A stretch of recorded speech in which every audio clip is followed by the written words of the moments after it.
Six foreign leaders will be in India to attend the swearing-in ceremony of the Prime Minister and the NDA government. That's going to take place at 7 p.m. on Sunday. They'll be there in India just before that, some of India's closest partners. But the Prime Minister has a pretty heavy foreign policy agenda as well. Within the next 1 week, he'll be travelling to Italy for the G7 meet. India is an important invitee to the G7 process and a voice of the global South. Earlier today, I spoke to Italy's ambassador to India on the importance of this meet, Ambassador Vincenzo De Luca, also on India-Italy relations. I began by asking him about the significance of the G7 meeting, how it's extremely important globally and how India has been invited to every G7 summit since 2019. How significant is India's role as a leader of the global South, and can we expect India to join the G7 as a member perhaps at some stage? Yes, thank you so much for the interview. You are right. India is certainly a leader of the Global South, and Global South will be a high priority of this G7.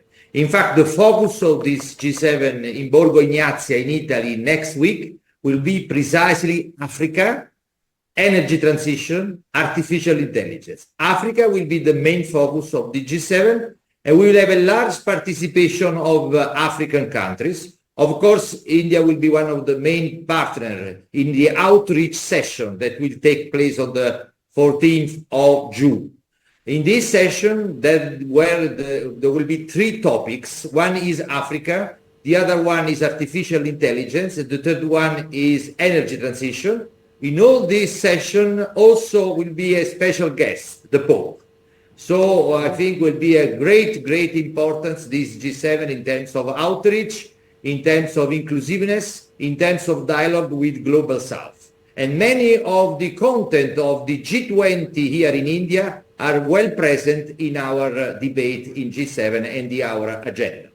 Ambassador, how will the potential India-EU free trade agreement currently under negotiation benefit the India-Italy relationship? I think FTA and investment protection agreement are two fundamental agreements to have more integration between the economy of Italy and Europe and the economy of India. India is becoming a pillar in the reorganization of the global value chain. And an agreement with Europe, this is a very high standard of technology and companies, especially in manufacturing, will provide added value to India, as well as India will provide added value to European market, European companies, for its skill and capacity in digital sector as well as in the manufacturing. So I think this agreement, we hope that will be signed soon. We hope negotiation will make progress in the coming months and years, will be a game changer in the global market. Ambassador, how do you expect defense ties between India and Italy, especially in the maritime security sphere, to bolster the new government, especially at a time when China is trying to dominate important global trade routes through what some would suggest are fairly aggressive tactics?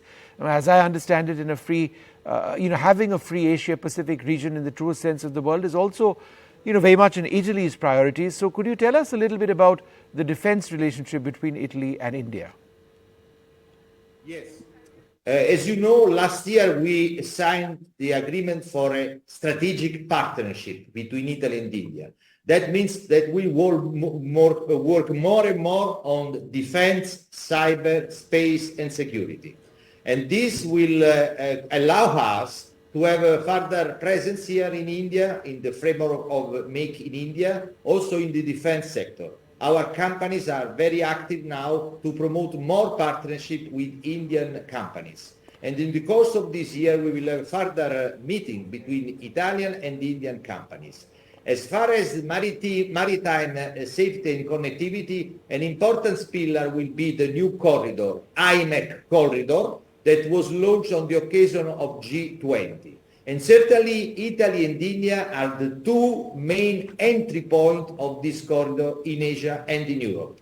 If you consider Trieste and northern Italy, Genoa and Maharashtra, Mumbai and the ports in the western coast of India are the natural entry point and terminal of this corridor. And we already start discussion for collaboration and partnership when there was the Global Maritime Summit in Mumbai last year.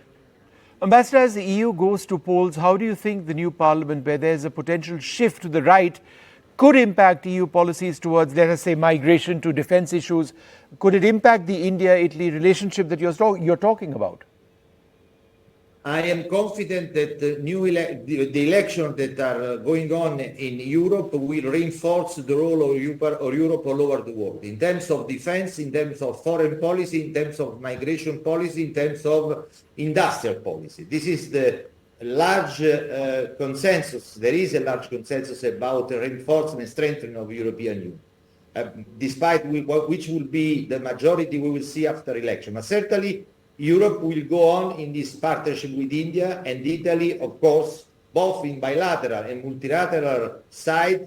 We will further enhance our relation with India. And finally, Ambassador De Luca, India and Italy ties under Prime Minister Modi and Prime Minister Giorgia Meloni have grown immensely.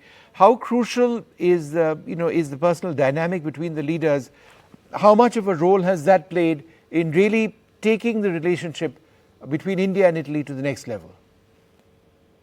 Yes, you are right. The special relationship between our two prime ministers that started in Bali on occasion of the G20 in Indonesia, then with bilateral summit in March, again with the side meeting on the occasion of G20 here in India, and now in Italy, where his Prime Minister Modi will be a visit for the G7. These special relations have contributed enormously in the elevation of the relation between our two countries, and also it's very important to keep a momentum in the political dialogue between Italy and India, with the meetings of the Prime Minister, Minister of Foreign Affairs, Minister of Defense, Minister of Economy and other ministers. This is very important to facilitate further partnership also at economic and industrial level. All right, Ambassador De Luca, thank you very much, sir, for being with us.